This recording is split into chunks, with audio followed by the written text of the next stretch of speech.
일본 구마모토에서 규모 7.1의 강진이 발생했습니다. 다리가 끊어지고 현지 쇼핑몰 일부가 무너지는 등 큰 피해가 났습니다. 도쿄에서 이승배 특파원입니다. 강을 연결하는 대형 다리 한쪽이 허리가 뚝 부러졌습니다. 떨어진 반쪽은 그대로 물에 잠겼습니다. 성곽을 둘러싼 돌벽도 강한 진동을 견디지 못하고 무너졌습니다. バラバラっと落ちるんじゃなくて一気にドンと落ちましたから本当にその時はびっくりしましたけど 대형 쇼핑몰은 폭격을 맞은 듯 벽이 온데간데 없이 사라졌습니다. 창고 용마트는 난데없는 지진에 아수라장으로 변했습니다. 놀란 아이들은 울음을 터뜨립니다.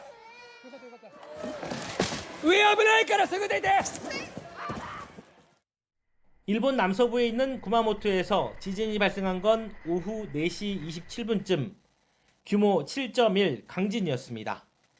이번 지진에 도로나 교량이 손상됐고 건물 붕괴와 화재도 여럿 확인됐습니다. 열차가 탈선하기도 했습니다. 5만 가구가 정전됐다는 현지 언론 보도도 나왔습니다. 다만 원자력 발전소나 반도체 업체 TSMC 공장 등 주요 시설 피해는 보고되지 않았습니다.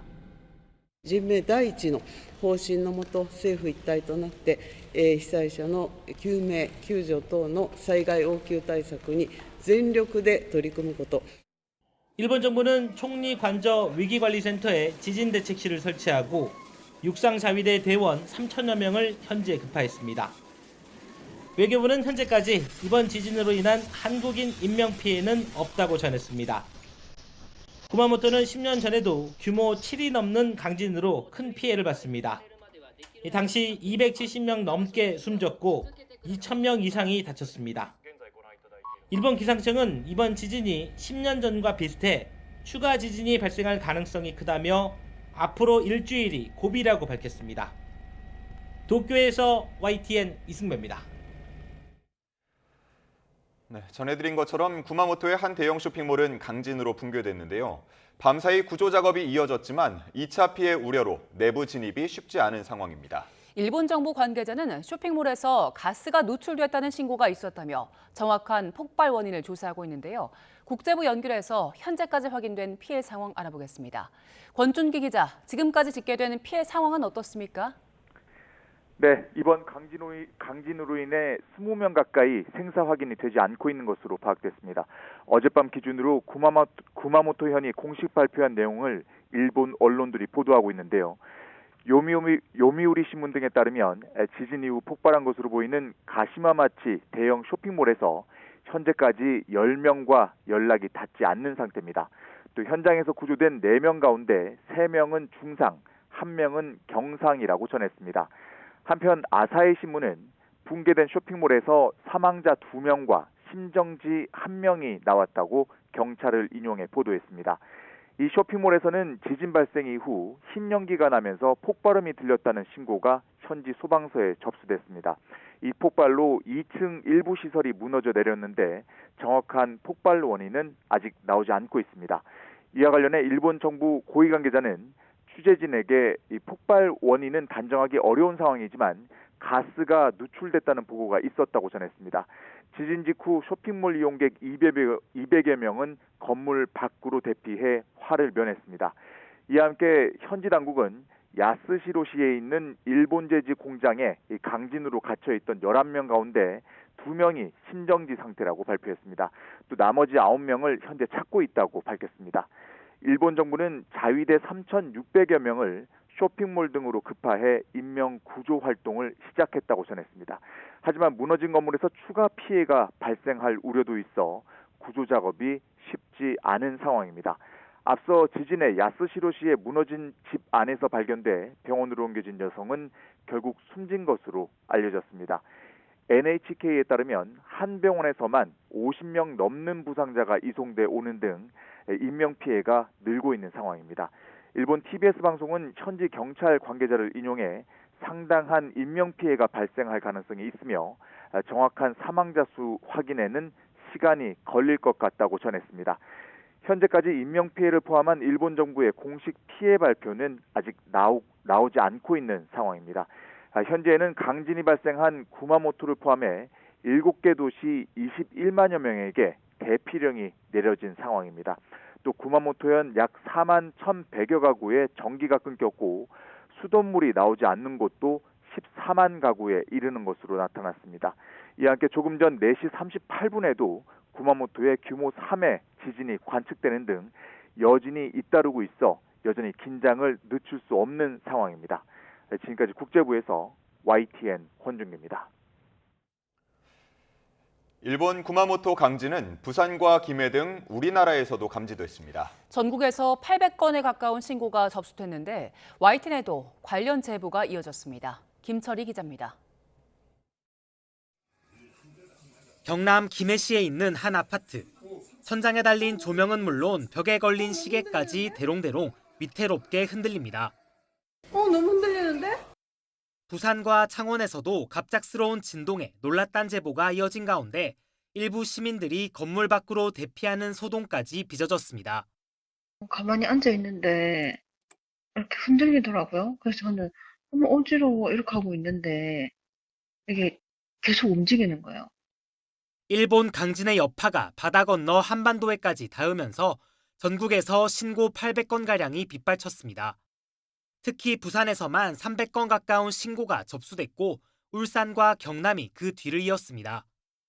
경남과 전남, 제주에서는 최대 진도 3, 경기와 강원, 충청, 경북에서는 최대 진도 2의 진동이 감지됐습니다. 진도 3은 건물 위층에 있는 사람도 뚜렷하게 흔들림을 느끼고 정지한 차량이 약간 흔들리는 수준입니다. 다만 부산 기장군 고리원전 등 원자력 발전소에는 피해가 없었고 인명이나 시설물 피해 역시 현재까진 접수되지 않았습니다. 정부는 일본 현지 교민의 피해 여부를 추가로 확인하고 있습니다. YTN 김철입니다.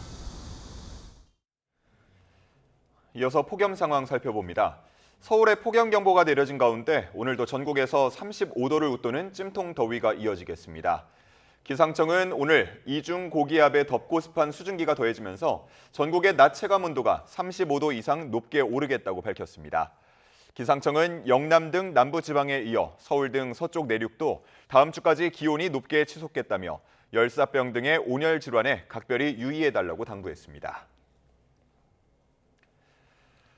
영남 지방, 특히 대구와 경남 양산은 번갈아가며 39도를 넘어서는 등 기록적인 폭염이 이어지고 있습니다. 밤낮 없는 무더위로 지표면에 열기가 쌓이면서 최고 기온이 40도를 넘겨 역대 가장 뜨거운 해가 되는 게 아니냐는 우려마저 나옵니다. 김진두 기자입니다. 연일 푹푹 찌는 대프리카의 동대구역. 아스팔트에서 뜨거운 열기가 아지랑이처럼 피오릅니다.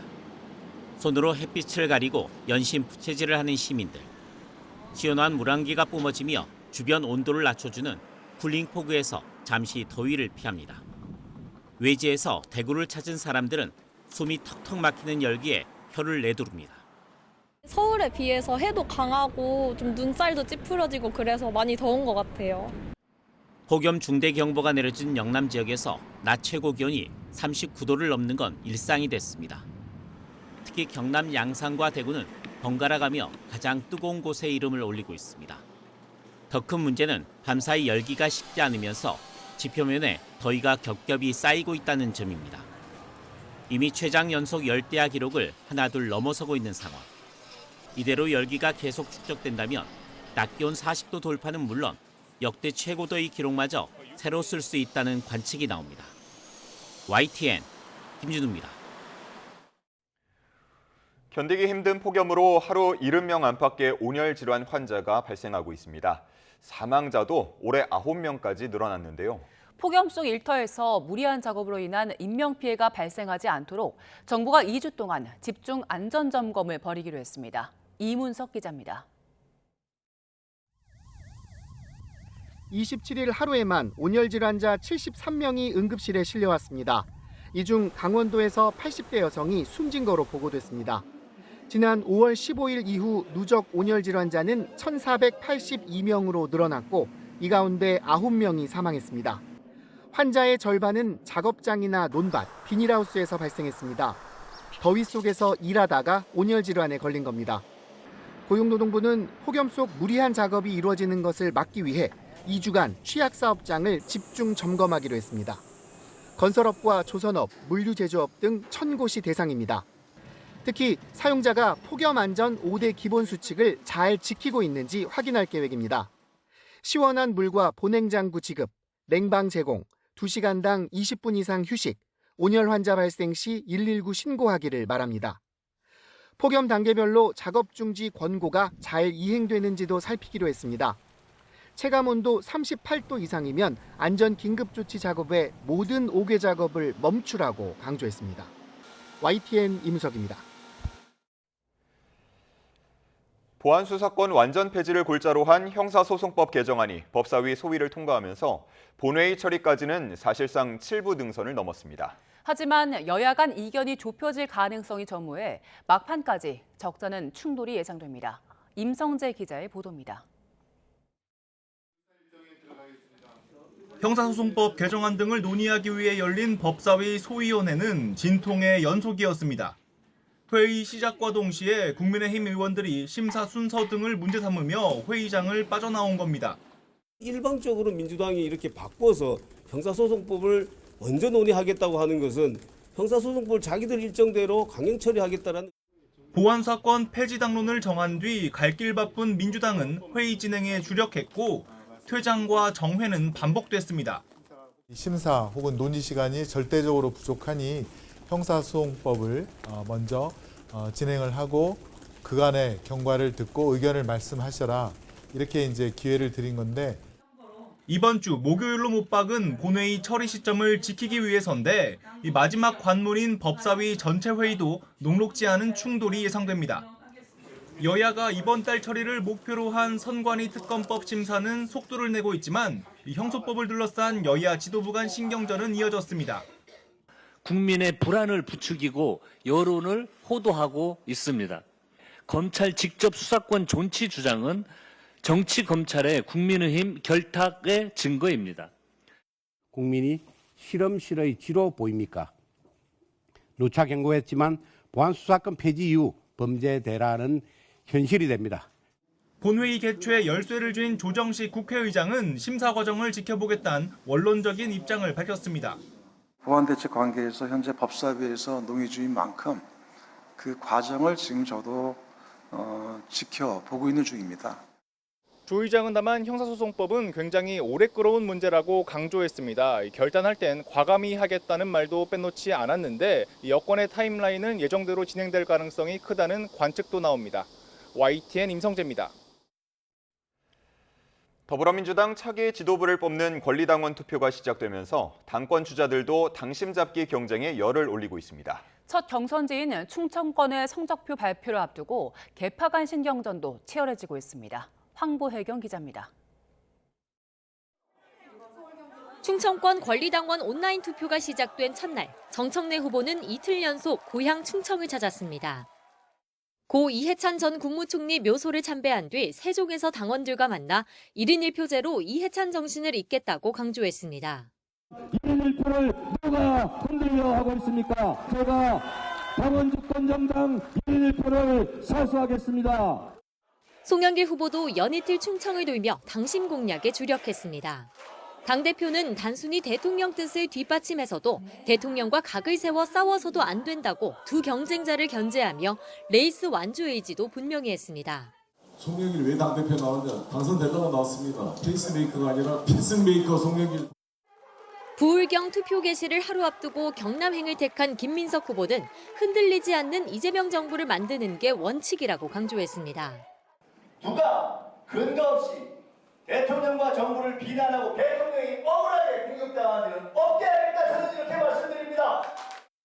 충북 권리당원 투표가 한때 차질을 빚은 것을 두고는 혹시나 이상한 사람이 끼어들더라도 압도할 수 있게 100% 당원 투표에 나서달라고 호소했습니다. 전당대회 신천지 개입 의혹을 또 암시한 건데 이를 둘러싼 개파 간 충돌은 갈수록 과열되고 있습니다. 여기에 김민석 후보 측은 친천계의 생일별 투표 지침을 해당 행위라고 비판하는 등 충돌 지점도 확대되는 양상입니다. 충청권 권리당원 투표 결과는 다음 달 1일 열리는 첫 순회 경선에서 발표됩니다. 초기 판세를 가늠할 분수령이 될 거로 보이는 만큼 후보들도 초반 기선제압에 총력을 기울이는 모습입니다. YTN 황보혜경입니다. 국민의힘 중앙윤리위가 현역 의원들에 대한 이단 징계 개시에 나서면서 내부 갈등이 갈수록 커지고 있습니다. 특히 멱살 논란을 일으킨 권영진 의원의 징계 문제는 사실상 계파 대리전으로 번지고 있습니다. 박정현 기자입니다.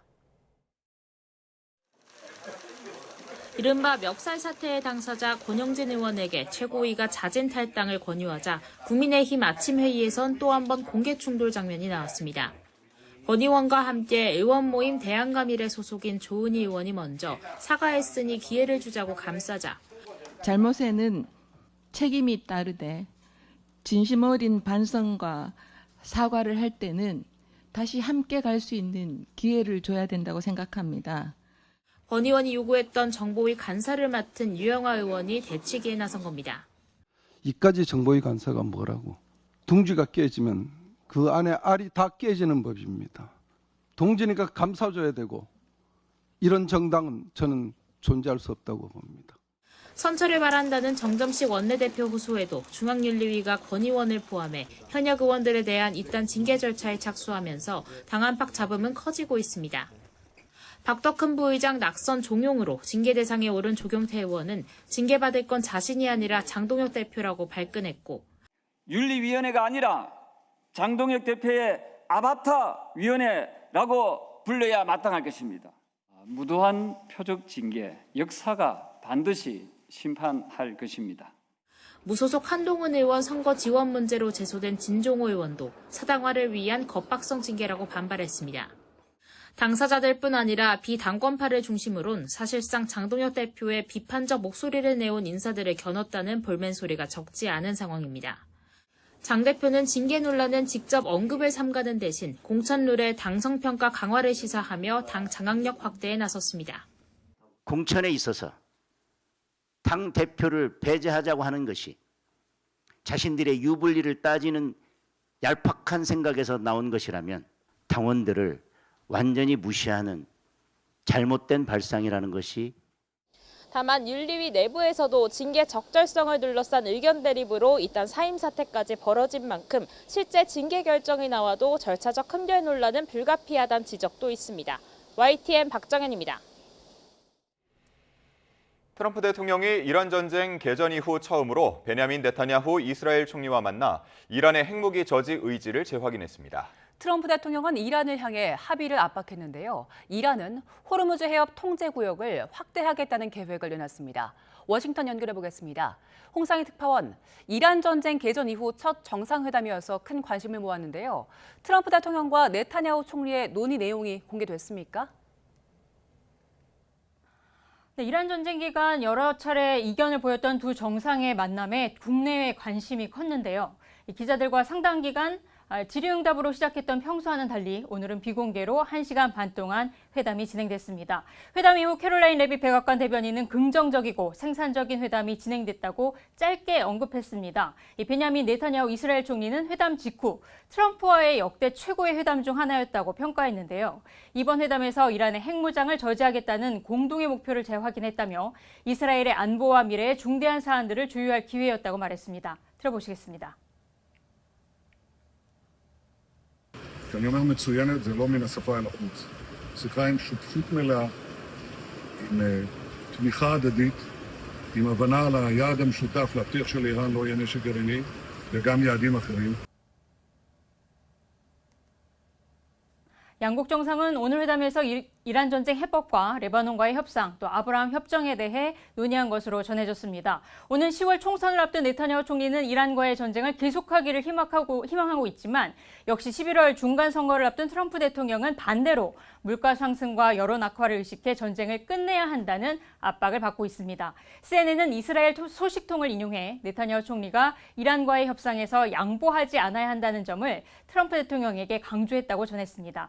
회담에 앞서 트럼프 대통령은 네타냐후 총리가 이란에 새로운 핵시설이 있는 것으로 알려진 곡괭이 산 상황에 대해 설명할 거라는 보도에 대해 불쾌감을 보이기도 했는데요.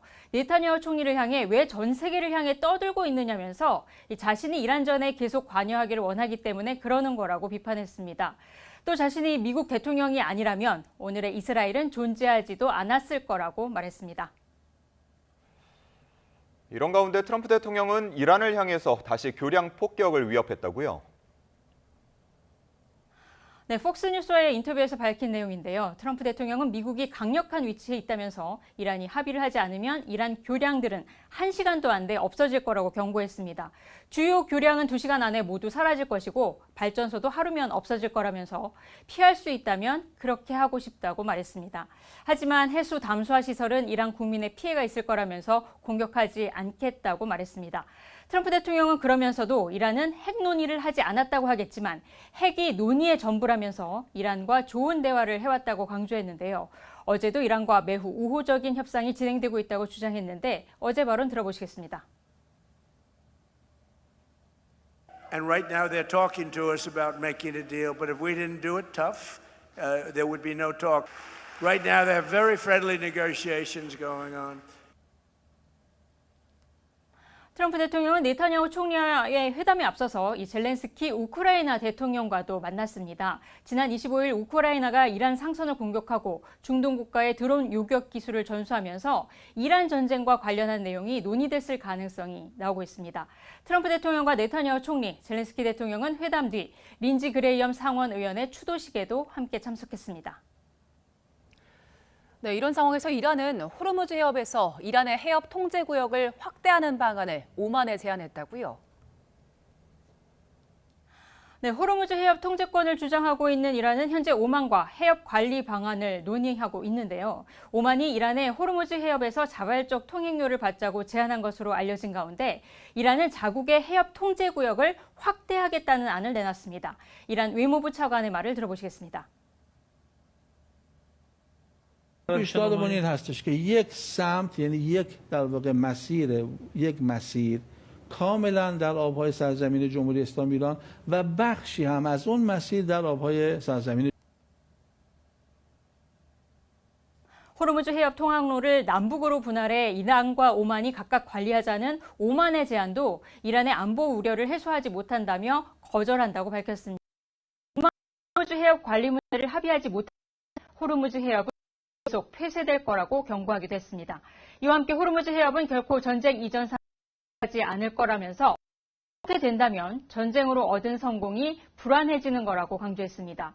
가리바바디 차관은 또 미국이 협상에서 반복적으로 위반해 왔다면서 이 대화를 거부하겠다는 의사도 거듭 밝혔습니다.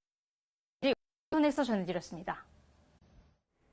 네, 앞서 특파원 연결 과정에서 영상이 고르지 못한 점 시청자분들의 양해를 부탁드립니다.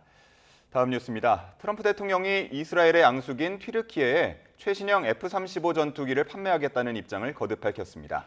이스라엘의 반발에 대해서는 내가 뭘 팔든 설명할 필요가 없다고 잘라 말했습니다. 김선준 기자의 보도입니다. 튀르키예는 트럼프 행정부 1기 시절이던 지난 2019년 미국의 F-35 전투기 도입이 좌절됐습니다. 튀르키예의 러시아산 방공 미사일 시스템이 문제가 됐습니다. Turkey cannot field a Russian intelligence collection platform in proximity to where the F-35 program makes, repairs, and houses the F-35. 하지만 트럼프 2기 출범과 함께 다시 가까워지면서 이번에는 구매 가능성이 커졌습니다. 트럼프 대통령은 튀르키예는 좋은 우방이라며 F-35를 팔겠다는 입장을 거듭 밝혔습니다. 이스라엘의 반대에 대해서는 내가 뭘 팔든 설명할 필요가 없다고 잘라 말했습니다. Turkey's been a great ally for me. You know, I think he's done a very good job. Did a good job with Syria. He's a friend of mine, and nobody tells me what we should be selling. 중동에서 유일하게 차세대 F-35를 보유하고 있는 이스라엘은 이른바 힘의 균형이 무너진다고 반발합니다. 그도 그럴 것이 이란만큼이나 튀르키예도 이스라엘과 사이가 좋지 않습니다. Netanyahu ve cinayet şebekesinin Suriye ve Lübnan'a yönelik saldırıları bu iki kardeş ülkeyi olduğu kadar that's infected with the Muslim Brotherhood, which hates the United States. He harbors Hamas, the Hamas terrorists. He supports them. 여기다 사우디와 UAE까지 미국의 F-35를 달라고 요구하고 나서면서 상황이 더 복잡해졌습니다. 미국 언론들은 트럼프 대통령이 과연 중동 문제를 제대로 이해하고 판매에 나선 건지 불분명하다며 늘 그렇듯 논란이 커지면 언제든 입장을 쉽게 바꿀 것이라고 꼬집었습니다. YTN 김선중입니다. 서울 수유동에 있는 오피스텔에서 여성을 살해한 혐의로 50대 남성이 붙잡혔습니다. 이 남성의 소지품에서는 마약류로 추정되는 물질도 발견됐는데요. 경찰은 두 사람의 관계와 구체적인 범행 경위를 조사하고 있습니다. 표정우 기자의 보도입니다. 어두운 밤 형사들이 탄 승합차가 건물 앞에 도착합니다. 경찰관들은 오피스텔 안팎을 분주히 오가며 현장을 살핍니다. 서울 수유동에서 50대 남성이 살인 혐의로 붙잡혔습니다. 아침에 여기 뭐 누가 얘기를 하길래 알았어요. 살인사건 맞고 그래서 내가 아는 사람이니까 놀랬죠. A씨는 오피스텔에서 50대 여성에게 흉기를 휘둘러 살해한 혐의를 받고 있습니다. 현장에선 흉기 외에도 범행에 사용된 걸로 보이는 도구들이 발견됐습니다. 살인 의심 신고를 받고 출동한 경찰은 건물 안을 배회하던 남성을 긴급 체포했습니다. A씨의 소지품에서 필로폰과 대마 등 마약류로 추정되는 물질도 발견됐습니다. 경찰은 이 물질과 현장에서 확보한 흉기 등을 국립과학수사연구원에 보내 정밀 감정을 의뢰하고 피해자의 정확한 사인과 사망 시점을 확인하기 위해 부검도 진행하기로 했습니다. 이와 함께 휴대전화 포렌식을 통해 두 사람이 알게 된 경위 등 관계성 범죄 여부도 살펴보고 있습니다. 경찰은 기초조사를 마치는 대로 A씨에 대한 구속영장을 신청할 방침입니다. YTN 표정우입니다. 경남 통영에서 60대 여성이 숨지는 사건이 발생한 지 48일 만에 경찰이 용의자의 모습이 담긴 CCTV 영상을 공개했습니다. 영상에는 모자와 복면으로 얼굴을 가린 용의자가 마당에 숨어 있다가 주택 내부로 들어간 뒤 손에 무언가를 들고 나와 다시 밖으로 이동하는 모습이 담겼습니다. 지난달 10일 새벽 경남 통영시 도산면 주택에서 60대 여성이 숨진 채 발견돼 경찰이 용의자를 쫓고 있습니다. 장윤기 사건 부실 수사 논란을 계기로 경찰이 대대적으로 시행한 경찰관 가족 사건 전수조사 결과가 공개됐습니다. 모두 117건이 확인됐는데 경찰은 가족이 연루된 사건을 상시 점검하는 체계를 마련하기로 했습니다. 김다연 기자의 보도입니다. 장윤기 사건에서 수사 경찰과의 유착 의혹이 제기되자 경찰청은 경찰관 가족 사건 전수조사에 착수했습니다. 경찰 수사 내부 비리 근절 및 민주적 통제 방안을 신속하게 추진할 방침입니다. 경찰이 지난 10일부터 22일까지 사건 관계인의 배우자나 직계 존비속이 현재 또는 최근 3년 안에 해당 수사관서에서 근무한 경우를 살펴봤습니다. 조사 결과 모두 117건이 확인됐는데 이 가운데 44건은 수사 공정성을 높이기 위해 시도경찰청이나 다른 경찰서로 이송됐습니다. 이번 조사 과정에서 불법 촬영 혐의를 받는 아들의 휴대전화를 폐기한 혐의로 전북경찰청의 수사를 받는 현직 경찰관 사례가 부각되기도 했습니다. 엄밀히 전수조사 대상은 아니었지만 이번 사례를 계기로 경찰관 가족 사건의 수사와 감찰은 시도경찰청이 맞는 원칙을 세우기로 했다는 게 경찰 설명입니다. 단순 교통사고 등으로 이송되지 않은 나머지 사건에 대해선 경찰청 차원의 수사 적절성 점검이 매달 이뤄집니다. 경찰은 일회성 조사에 그치지 않고 경찰관 가족 사건을 상시 점검하는 체계도 운영한다는 계획입니다. 다만 사건 당사자의 가족 관계를 일일이 확인하지 않는 이상 관련 사건을 빠짐없이 파악하는 데에는 한계가 있다는 지적도 나옵니다. YTN 김다연입니다. 지난해 2만 명 넘는 고객 정보 유출이 확인된 KT에 대한 제재 심의가 오늘 이뤄집니다. 해킹된 정보로 소액 결제 피해까지 있었던 만큼 과징금 규모가 얼마나 될지에 관심이 쏠립니다. 이형원 기자입니다. 개인정보보호위원회의 KT 제재의 핵심은 과징금 규모입니다. 위반 행위와 관련된 매출액의 최대 3%까지 부과할 수 있는데 KT 무선 사업 매출로 단순 계산하면 1,900억 원대에 달합니다. 이런 과징금 최대치 안에서 위반 행위 중대성과 피해 규모, 사업자 대응을 종합적으로 따져 최종 수위를 결정합니다. 우선 피해 규모는 2만 2천여 명입니다. 불법 초소형 기지국을 통해 가입자 식별번호와 전화번호 등이 유출된 건데 더 큰 문제는 2차 피해까지 있었다는 점입니다. 해킹 피해자 일부인 368명의 정보로 2억 4천만 원이 넘는 소액 결제가 이뤄진 겁니다. 제 인적사항을 다 알고 있어요. 제 이름으로 제 생년월일 해가지고 가입을 했어요. 그래서 아이디를 만들었어요. 지난해 9월 이 같은 피해 신고가 잇따르고 나서야 뒤늦게 고객 정보 유출 사실이 확인됐습니다. 특히 민관 합동조사에서는 KT가 재작년 악성 코드 감염을 알고도 숨기고 소형 기지국을 부실하게 관리한 사실이 드러나기도 했습니다. 백신을 돌린 흔적을 발견을 해서 이게 무슨 상황이냐라고 저희가 물어보니까 그 당시에 이제 자료들이 이제 올라오기 시작한 겁니다. 개인정보 유출로 역대 최대 과징금을 부과받은 건 쿠팡으로 매출의 2% 수준인 6천억 원대였고 SKT는 1,000억 원대로 이동통신 매출의 1%에 그쳤습니다. YTN 이영훈입니다.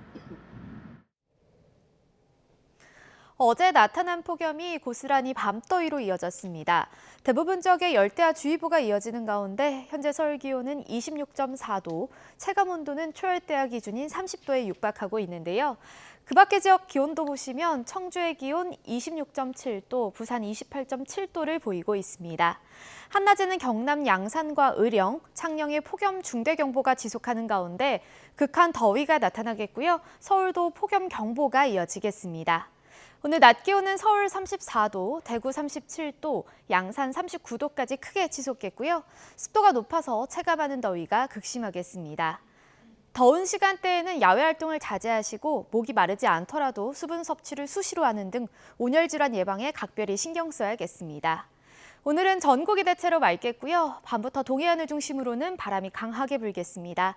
해안가에서는 평소보다 바닷물의 높이가 높은 기간이라 안전사고에 유의해야겠습니다. 날씨였습니다.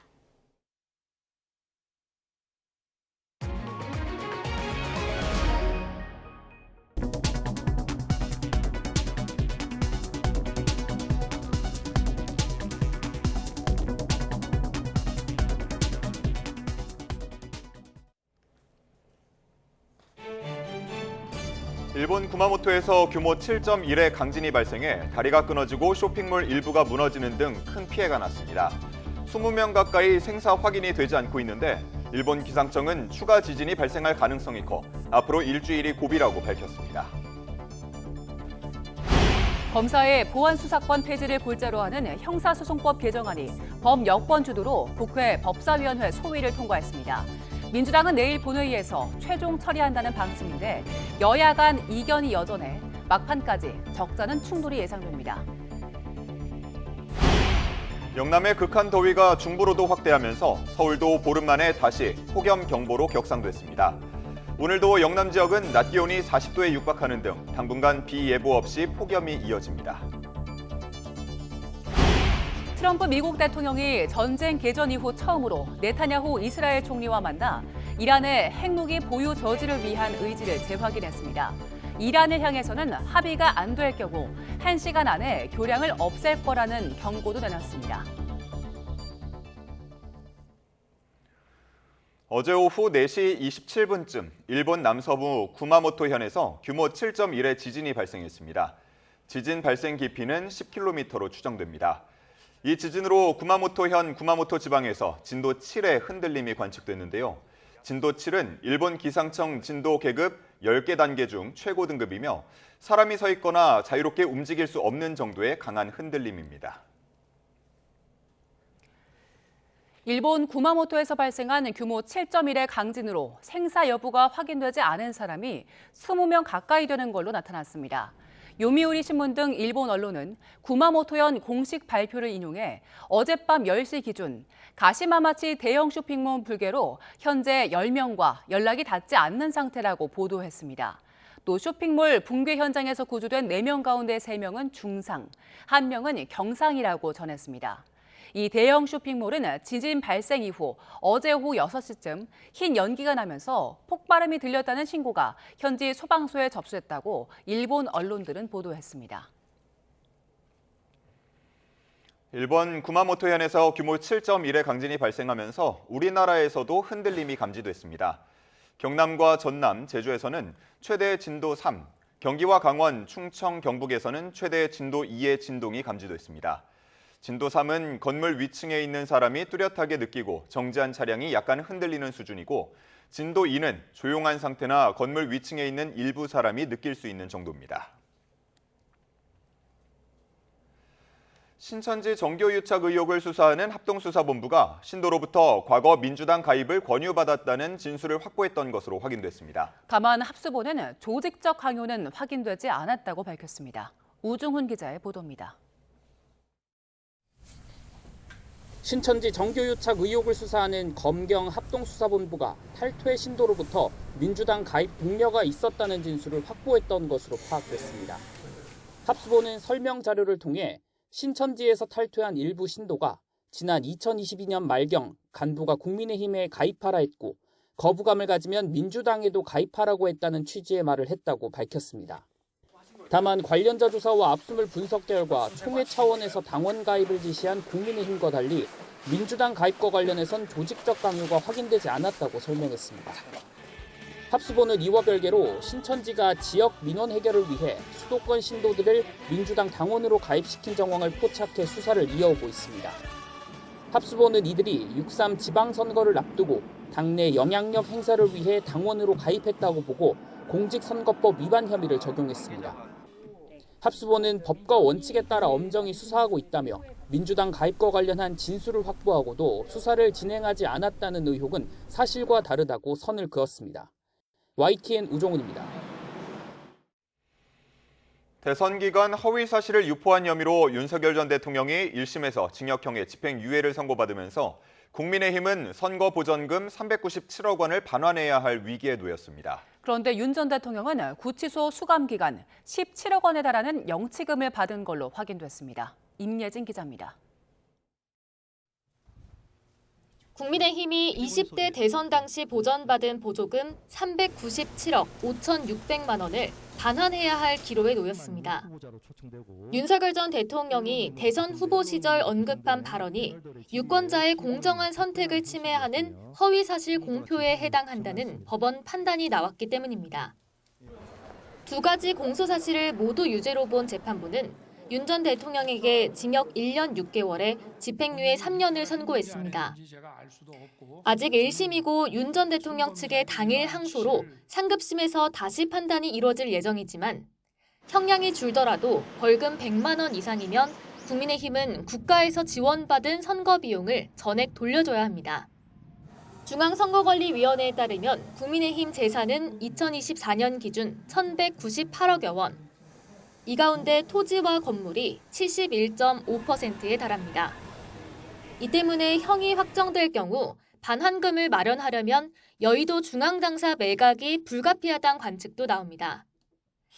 앞서 국민의힘은 지난 2004년 전신인 한나라당 시절 불법 대선 자금 사건으로 당사를 매각하고 천막 당사를 꾸리며 고초를 겪었는데 20여 년 만에 비슷한 상황이 재현될 수 있다는 위기감도 감돕니다. 이런 가운데 윤 전 대통령은 지난해 7월부터 최근 1년 동안 구치소 안에서 영치금을 17억 원 이상 받아 대부분 출금한 것으로 파악됐습니다. YTN 임혜진입니다. 7월 29일 수요일, 오늘의 주요 일정 살펴보겠습니다. 국회 법제사법위원회는 오늘 오전 더불어민주당 주도로 전체 회의를 열고 보안수사권 폐지를 골자로 한 형사소송법 개정안을 의결할 예정입니다. 앞서 소위를 통과한 개정안에는 검사의 보안수사권을 폐지하는 대신 보안수사 요구권을 주고 수사 지연이나 권리 침해에 대한 피해자의 이의제기권 등을 강화하는 내용 등이 담겼습니다.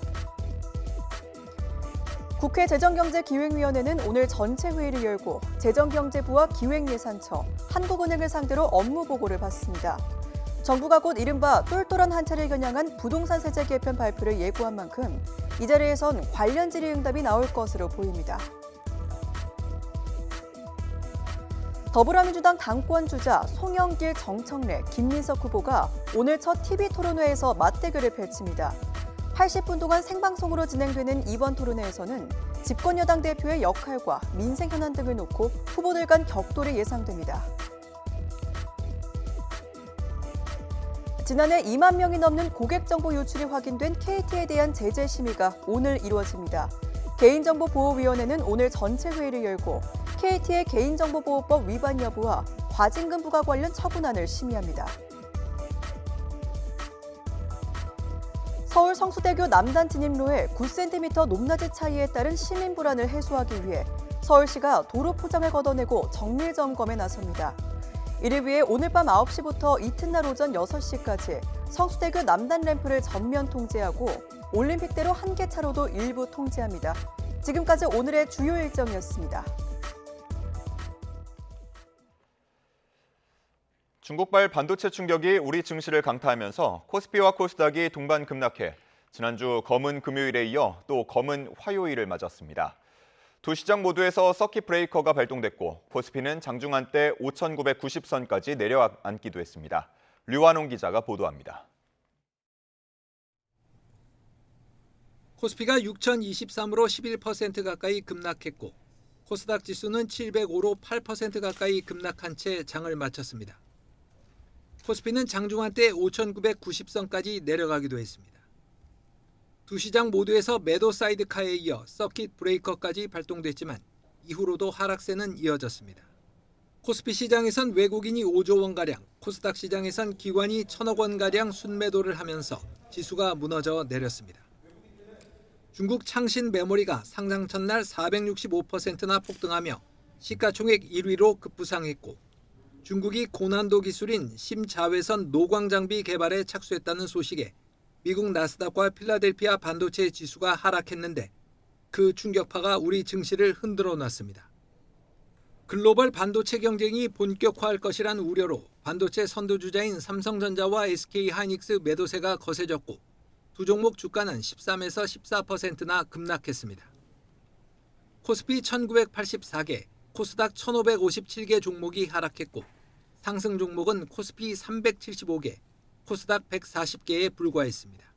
창신 메모리 반도체 기업이 상장 이후에 조달한 자금을 활용을 해서 메모리 생산을 큰 폭으로 늘렸을 경우에는 한국 업체의 전 세계 시장 점유율이 위협을 받을 수 있다라는 우려감들이 작용을 하면서 국내 메모리 반도체 기업의 주가에 부정적인 영향을 미쳤다라고 볼 수 있을 것 같습니다.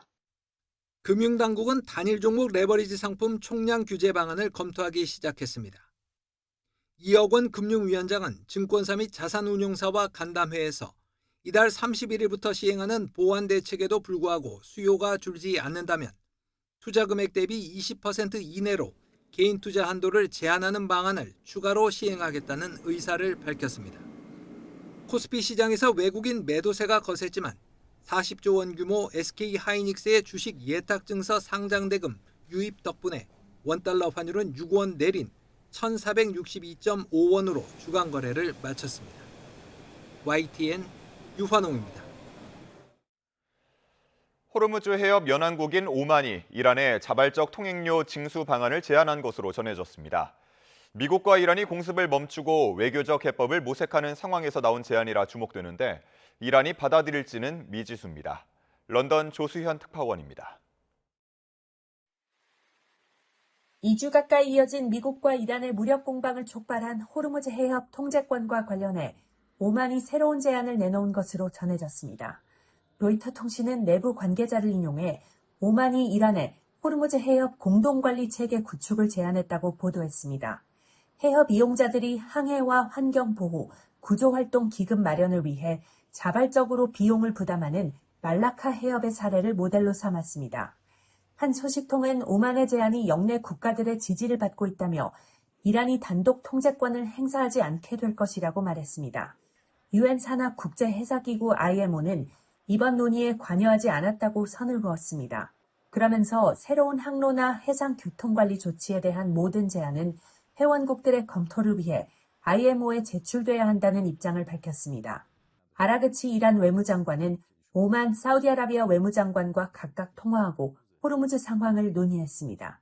وضعیت تنگه هرمز رو من تاکید میکنم که هیچ تغییری نکرده. کماکان به دلیل اقدامات تجاوزکارانه آمریکا به دلیل ناامنی 이란군은 호르무즈 해협 통항과 관련해 경고 메시지를 또 내놓았습니다. 해협 피해 선박에 대해 이란 동결 자금으로 보상하겠다는 트럼프 미국 대통령 발표에 동조하는 모든 국가와 기업의 통항을 차단하겠다는 겁니다. 이런 가운데 또 다른 핵심 해상 운송로인 홍해는 예멘 후티 반군 때문에 여전히 불안한 상황입니다. 후티가 이란이 호르무즈에서 사용하는 방식을 따라 홍해 입구를 통제하려 한다는 우려도 제기되고 있습니다. The Houthis have already demonstrated that they can use anti-ship missiles, drones and other weapons to make commercial navigation dangerous. 예멘 정부는 평화적 해결을 원한다면서도 후티의 압박이 계속된다면 확전에 나설 준비가 돼 있다고 경고했습니다. 런던에서 YTN 조수현입니다. 미국을 방문한 젤렌스키 우크라이나 대통령이 트럼프 대통령과 군수업체 관계자들을 잇따라 만났습니다. 미국에서 패트리엇 생산 면허를 약속받은 만큼 후속 조치를 서두르고 있는 건데 러시아와의 종전 협상이 재개될 가능성도 시사했습니다. 이경아 기자가 보도합니다. 미국을 방문한 젤렌스키 우크라이나 대통령이 군수업체 로키드 마틴 관계자들을 만났습니다. 젤렌스키 대통령은 자신의 SNS에 이 자리에서 패트리엇 시스템 공동 생산과 기술 교류에 대해 논의했다고 밝혔습니다. 최근 나토 정상회의에서 트럼프 대통령이 패트리엇 요격 미사일 생산 면허를 약속하자 발빠르게 후속 조치에 나선 겁니다. 젤렌스키 대통령은 또 트럼프 대통령과 찍은 사진을 올리며 좋은 회담을 가졌다고 밝혔습니다. 이어 외교 절차에 다시 활력을 불어넣는 것이 중요하다는 데 공감했다며 양측 실무진이 소통을 위한 세부 사항을 조율할 것이라고 덧붙였습니다.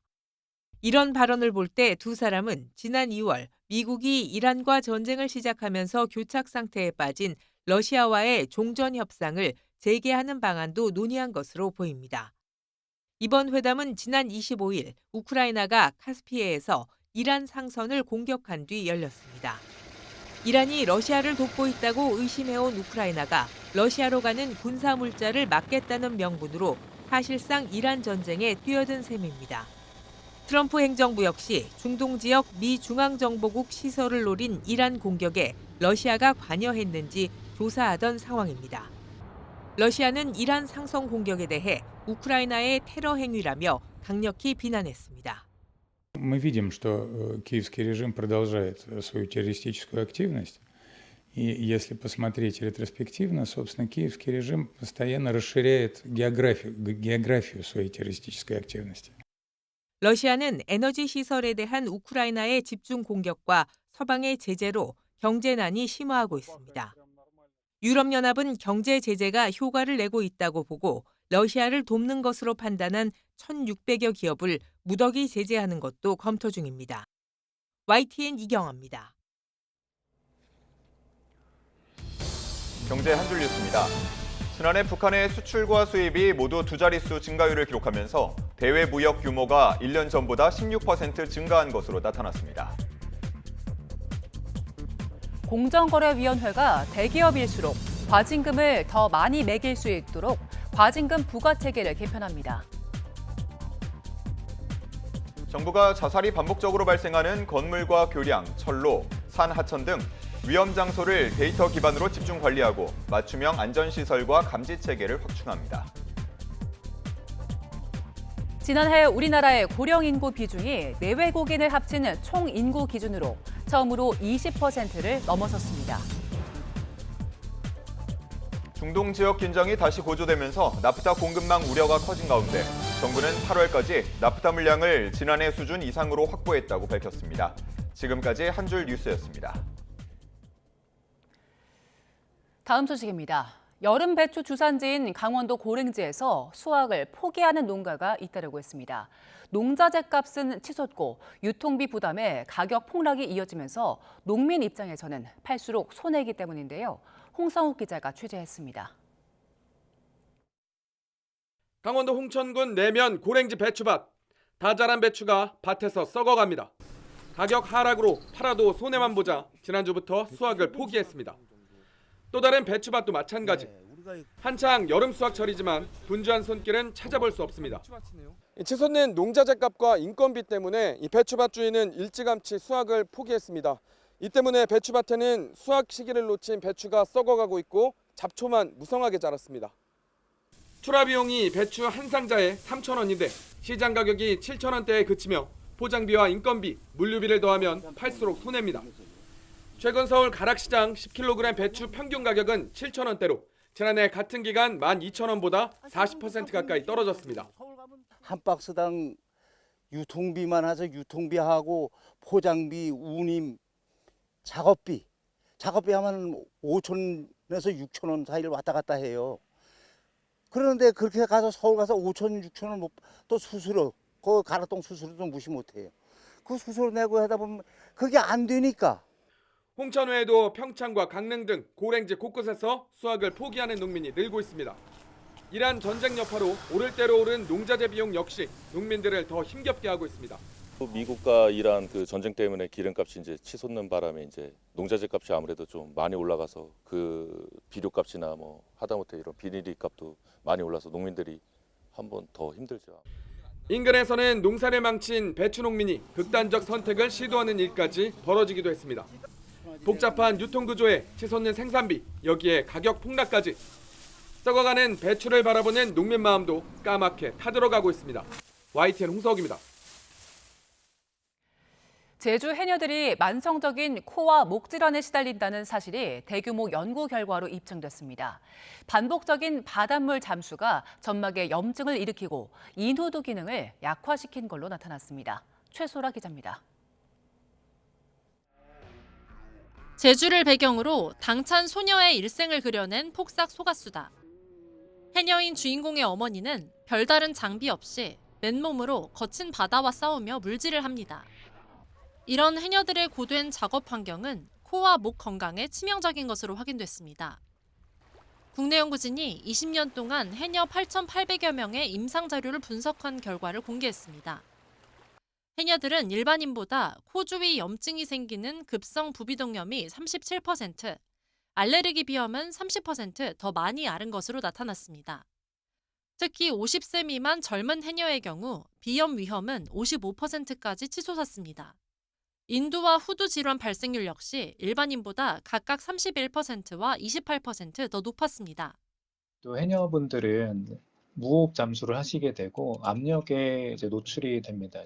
내 압력이 이제 비강이나 아니면 인후두 부위에 있는 점막에 영향을 줄 거고요. 고염분의 이제 농도에도 이제 점막이 노출이 되니까 이제 점막의 염증이나 아니면 손모 운동 자극 이런 기능 저하하고도 연관이 됐다고.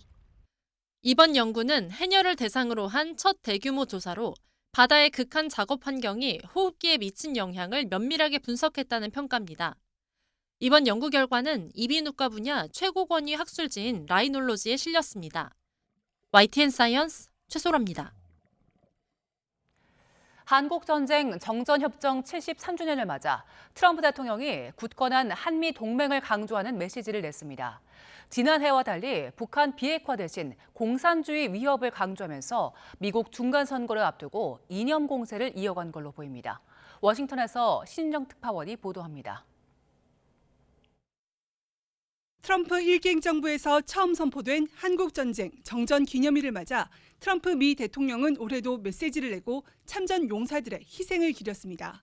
트럼프 대통령은 한미는 공동의 희생으로 단련된 굳건한 동맹으로 묶여 있다며 이는 인도-태평양 지역 평화의 기둥이라고 밝혔습니다.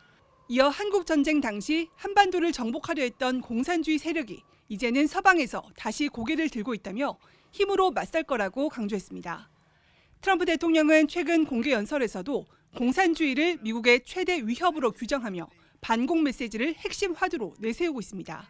Our warriors did not fight communism on battlefields across the world only to have that menace rear its ugly head right back here in America. We're not going to let it happen.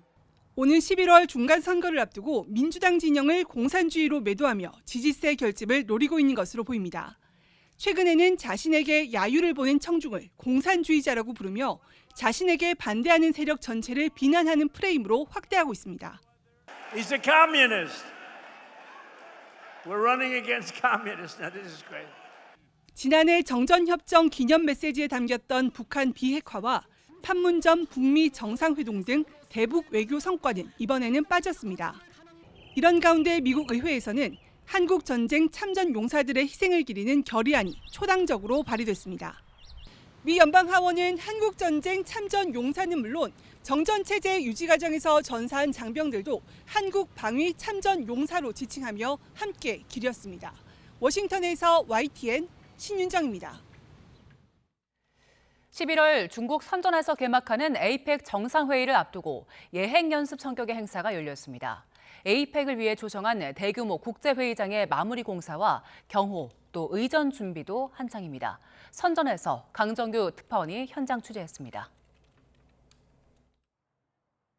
중국의 실리콘밸리 선전에서 아시아태평양 경제협력체 에이펙 산림장관회의가 4년 만에 열렸습니다. 중국 각지를 돌며 열린 각 분야 장관회의 중에서 정상회의 개최지에서 개막한 첫 번째 회의입니다. 이번 회의가 11월 에이펙 정상회의의 예행연습 성격을 띠고 있다는 말이 나오는 이유입니다. 시진핑의 경제 책사로 통하는 허리펑 부총리가 깜짝 참석할 만큼 중국도 공을 들였습니다. 深圳的发展成就既是中国改革开放和现代化建设的真实写照，也是人与自然和谐共生和绿色发展的鲜明体现。 21개국에서 장차관급 인사들이 모인 가운데 우리나라에선 박은식 산림청장이 참석했습니다. 시진핑 주석이 강조하고 있는 그 자연과 조화로운 발전 이런 부분들을 선전해서 잘 보여줄 수 있다고 생각하는 것 같습니다. 2021년부터 2조 원 넘는 공사비가 들어간 국제교류센터는 이번 에이펙 정상회의를 위해 조성됐습니다.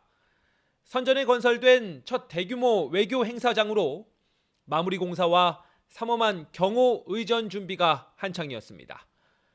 행사장 주변 도심은 비행 금지 구역으로 설정돼 드론은 물론 연도 날리지 못합니다. 지난 20일부터는 선전의 모든 지하철역에서 검문 검색이 강화되면서 출퇴근 대란이 벌어졌습니다. 중국에선 지하철을 탈 때 보안 검색대를 통과해야 하는데 마치 공항처럼 소지품 검사가 까다로워지다 보니 출근 시간 지각 사태가 속출하기도 했습니다. 넉 달 뒤 미국 트럼프, 러시아 푸틴에 이어 이재명 대통령까지 두 번째로 방중해 시진핑 주석과 치열한 다자 외교전을 펼칠 예정입니다. 중국 선전에서 YTN 강정규입니다. 우리나라에 사는 외국인까지 모두 합친 총 인구 가운데 65세 이상 인구가 20%를 처음으로 넘어섰습니다. UN 기준으로 본격적인 초고령 사회에 진입한 건데요. 10집 가운데 한 집은 고령자 1인 가구로 나타났고 생산 연령 인구는 총 인구의 70% 아래로 떨어졌습니다. 지난해 인구주택 총조사 결과를 이승은 기자가 정리했습니다.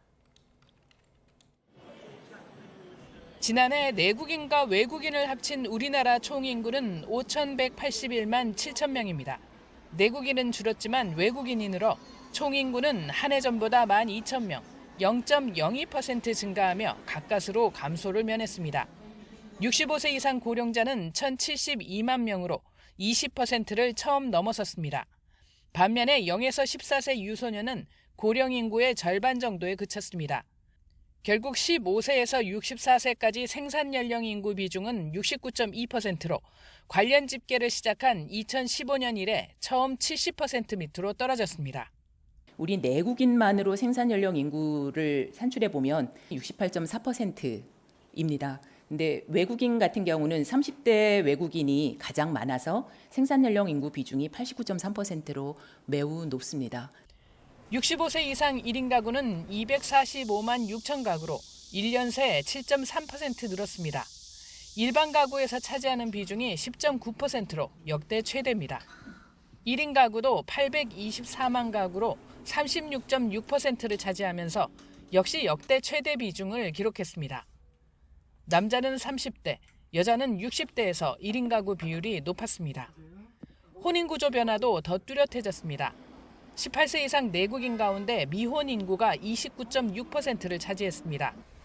특히 결혼 정년기로 꼽히는 30대 미혼율이 54.7%입니다. 인구 집중도는 심해졌습니다. 경기와 인천을 중심으로 인구가 늘면서 수도권의 51% 가까이 밀집했고 중부권까지 합하면 총 인구의 65%가 수도권과 중부권에 살고 있습니다. 지난해 총주택은 2018만 1,000호로 한 해 전보다 30만 9천호 느는 데 그쳤습니다. 착공이 둔화하면서 주택수 증가폭이 4년 만에 가장 적었습니다. YTN 이승은입니다. 장윤기 봐주기 수사 의혹을 받아온 광산경찰서 전 형사과장의 사전 구속영장이 다시 신청됐습니다. 첫 영장이 기각된 지 일주일 만인데요. 특별수사단은 그동안 보강 수사에 집중해온 걸로 전해졌습니다. 나현호 기자입니다. 장윤기 사건 당시 수사를 맡았던 광산경찰서 전 형사과장 박모 경정. 경찰 특별수사단이 직권남용, 권리행사 방해 등의 혐의로 박 경정에 대한 사전 구속영장을 다시 신청했습니다. 지난 21일 법원에서 영장이 기각된 지 불과 일주일 만입니다. 당시 영장 심사에 출석했던 박 경정은 윗선이나 자신이 부당한 지시를 내린 적이 없다며 억울함을 호소했습니다. 제가 사건 처리 과정에 윗선의 어떤 부당한 지시나 저 또한 지시를 내린 적이 없고. 특별수사단은 영장 기각 이후 일주일 동안 피의자와 참고인을 20여 차례나 불러 조사하며 혐의 입증을 위한 증거 보강에 주력했습니다. 이와 함께 장윤기의 아버지인 장모 경감에게 수사 상황을 유출한 혐의를 받는 강력 팀원도 피의자 신분으로 불러 조사를 이어갔습니다. 수사 책임자에 대한 영장 재신청으로 강제 수사가 재개된 가운데 피의자 장윤기 본인의 재판도 종반을 향해 가고 있습니다. 법원은 다음 달 31일 결심 공판을 열어 검찰 구형을 진행할 예정입니다. 유족들이 오열하며 법정 최고형을 호소한 가운데 검찰이 사형을 구형할지 관심이 쏠리고 있습니다. YTN 나연호입니다. 한강의 노벨 문학상 수상 이후 우리 문학의 세계적 위상이 높아지면서 국내 작품 번역본의 해외 판매가 2년 연속 약 120만 부를 기록했습니다. 한국문학번역원은 지난해 번역원의 번역 출판 지원을 받은 한국문학도서의 해외 판매량이 119만 7,557부로 집계됐다고 밝혔습니다. 특히 한강 작가의 작별하지 않는다는 2023년 이후 영국과 프랑스 등 13개국에서 약 30만 부가 팔리면서 가장 높은 판매량을 나타냈습니다. 일본 추리소설 작가 히가시노 게이고가 지난 23일 별세한 사실이 뒤늦게 알려지면서 국내 서점가에서도 추모 분위기가 이어지고 있습니다. 교보문고와 예스24, 알라딘 같은 대형 서점은 인터넷 홈페이지에 히가시노 게이고 추모 작가전 등을 열고 고인의 생애와 대표작을 소개했습니다. 작가 작품에 대한 대중의 관심도 늘어나면서 교보문고와 예스24의 실시간 인기 검색어 1위에 히가시노 게이고가 오르기도 했습니다.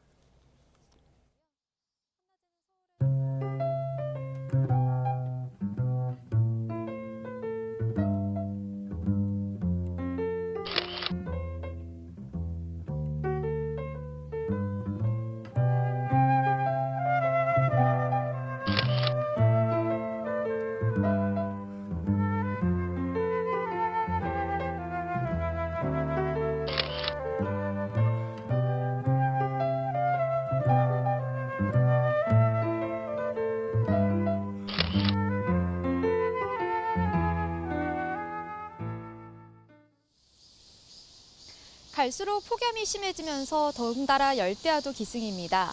대부분 지역에 열대야 주의보가 이어지는 가운데 현재 서울 기온은 26.2도, 체감온도는 초열대야 기준인 30도에 육박하고 있는데요. 한낮에는 서울에 다시 폭염 경보가 내려진 가운데 체감 36도 안팎의 뜨거운 날씨가 예상됩니다. 7월의 끝자락에서 이제는 폭염특보가 내려지지 않은 지역을 찾기가 어려울 정도입니다. 영남 지방을 중심으로 내려졌던 폭염 중대경보는 경남 양산과 의령, 창녕을 제외하고 모두 해제됐지만 그 밖에 전국 곳곳으로 폭염특보가 잇따라 강화하고 있습니다. 출근길 현재 서울 기온은 26.2도, 부산과 제주 28도를 웃돌고 있습니다. 한낮에는 서울 34도, 대구 37도, 양산 39도까지 크게 치솟겠고요. 기온과 함께 습도가 상승하며 체감하는 더위가 심하겠습니다. 따라서 낮 12시부터 오후 5시 사이에는 되도록 야외 활동을 자제하고 목이 마르지 않더라도 수분 섭취를 수시로 하는 등 온열 질환을 예방하기 위한 노력이 필요합니다. 당분간 고기압의 영향권에서 맑은 하늘이 지속하겠지만 밤낮 없는 무더위가 기승을 부릴 전망입니다. 폭염 속 식중독도 비상입니다. 오늘 전국의 식중독 지수 경고 단계로 예상되니까요. 음식은 되도록 익혀 드시고 조리도구를 세척하는 등 위생관리에 각별히 신경 써야겠습니다. 지금까지 YTN 원희다입니다. 뉴스타트 3부 잠시 뒤에 이어집니다.